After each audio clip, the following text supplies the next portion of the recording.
Hi, I'm Leah Swanberg. Welcome to the key steps of how to look fabulous in your everyday makeup. Today we're going to cover eyeshadow, eyeliner and mascara. First we'll start with eyeshadow, and I'm taking you through using a light, medium and darker toned eyeshadows. Because there's so many different colours and products on the market with eyeshadow, the sky really is the limit. Today we're working with a fairly neutral palette of eyeshadow colours and also mainly matte. Matte colours I would definitely recommend if you are more mature. They're definitely more complementary to the skin on the eyelid. I also want to take you through how important it is to work with a really good range of brushes. So I will show you as I go the brushes that we're going to use. The beauty with the palette that I'm working with today is that you can really mix and match the colours and make your own custom blend. There is so many different brands and eyeshadow colours on the market. It's about finding the colours that you like to work with and being able to mix and match. So we're going to start with the creamy base colour. The brush that we're going to use for that is a little bit of a fluffier, it can be a broader style of brush, and because we're covering a larger area of the eyelid with the cream highlighter. The reason I start with the cream highlighter is that it does enlarge the eye area and make it look more open. So one key rule of your eyeshadow colours is working with light and dark. So light colours make areas look bigger and bring forward, and dark colours will set back and contour. So by starting with the light cream, that's going to make the eye area look bigger. If you have an eyelid that is more deep set or hooded, where the skin has folded down to the lashes, you definitely want to keep the eye area, we call it the mobile lid, that section from the lashes to the crease is the mobile lid. So keep that light with that light creamy colour. So the application of the highlighter is going to start on the inner corner of the eye, and that will blend across the eyelid close to the lashes, and you can take it as high as the brow area if it's a matte colour. If it's a shimmer, if you're younger, you can definitely cope with having more shimmer. That I would keep more to the lashes, to the crease area. The next colour we're going to use is a medium tone. This is your blending colour, and we're actually going to apply this from the outer corner of the eye. So by applying your brush from the corner of the nose to the outer corner of the eye, will show you the parameters that you want to work within with your eyeshadow application. The reason we do this is because when you're doing your colours on the outer corner of the eye, you want to keep them within that shape. The reason being, it can be very aging and add excess darkness to the eye where we don't want it. So taking our medium colour, we're using a more defined brush. This is like a tapered shape, and we're going to work this colour in the crease of the eye and slightly above. The shape of the brush that you're using can be really helpful in actually placing and depositing the colour in the correct area. So you want to make sure that you work from the outside corner of the eye this time. If there's one rule that I can impart, is that wherever you touch your brush first is where the bulk of the colour and eyeshadow is going to be. And this goes with any colour that you're applying to the face. So because I want to have more of the colour at the outside and blend into nothing on the inside of the eye, that's why I'm starting on the outside.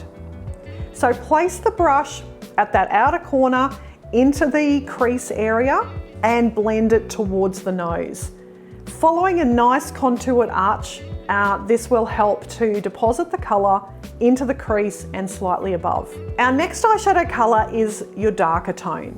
You can finish, if you like, just with the two eyeshadows, and for a really soft, just everyday quick makeup, the light and the medium tone can look really lovely, finishing with mascara and you're done.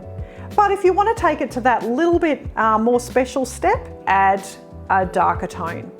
So this can be in a brown, I'm using like a deep brown on Joe, or you can go with a grey, plum, black if you want to go for a little bit more dramatic. But for every day, you know, mostly I use those soft neutral tones of the greys and the darker brown. For application of this, you will find it easier if you have a more of a bullet-shaped brush. It's a firmer brush and it means that you can really control the amount of colour of this darker tone into a smaller area. We're going to place that back again into the outer corner of the eye. Following that line, remember we put the brush across from the nose to the outer corner of the eye? We're following that parameter again. So start in the outer corner into the crease and work downwards into the eyelashes and then back into the crease itself. You're sort of creating, if you picture a V or triangle shape in that outer corner of the eye. It really does depend now on your eye shape as to how much you apply here.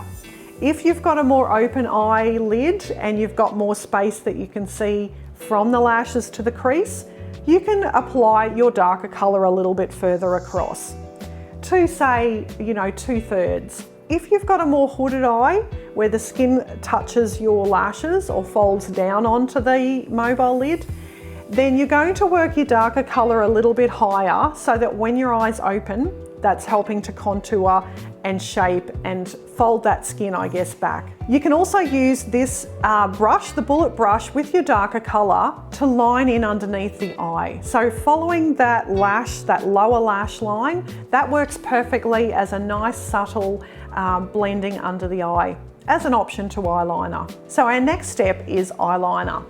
This is a fun one, ladies. I'm working with a gel eyeliner. This is an indelible eyeliner, which is perfect for, basically indelible means that once you apply it and it dries, it's there, it doesn't budge. So if you have issues with watery eyes or smudging, it's a perfect one for you. Having a good quality brush that's a really fine tapered angle is what you need to work with. Getting a little bit of product out of the pot and placing it on the back of your hand, mainly because as a makeup artist, that's the not double dipping into your pot. When it's your own product, of course, you can do that. So taking some product on the brush and working with the longer angle, that's the first point that's going to touch your skin.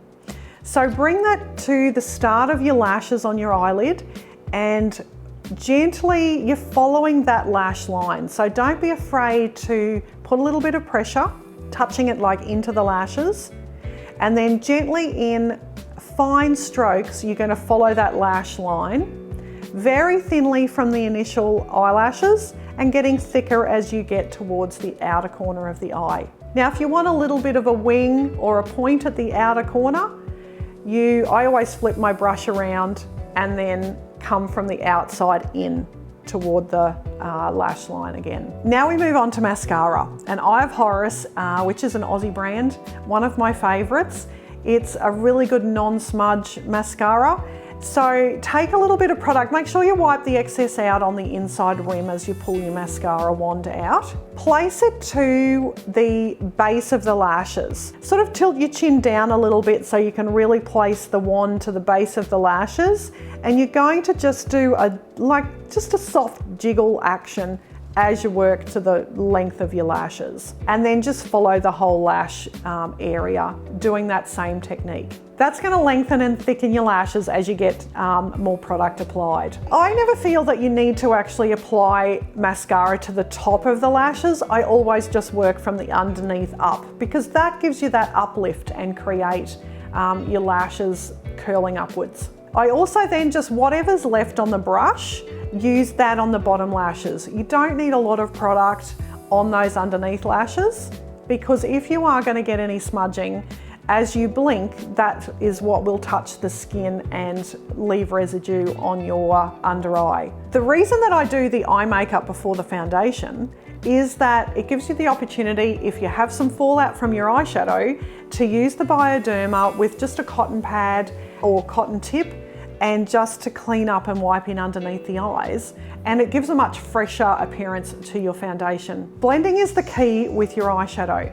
So don't be afraid with your medium tone to come back and blend in the darker color that you've used with your medium. The reason being you don't want any harsh lines. So if you buff over with your medium brush, you may need to just get a little bit more product and blend that until you know it's soft and merged in together. So now your eyes should be looking fantastic.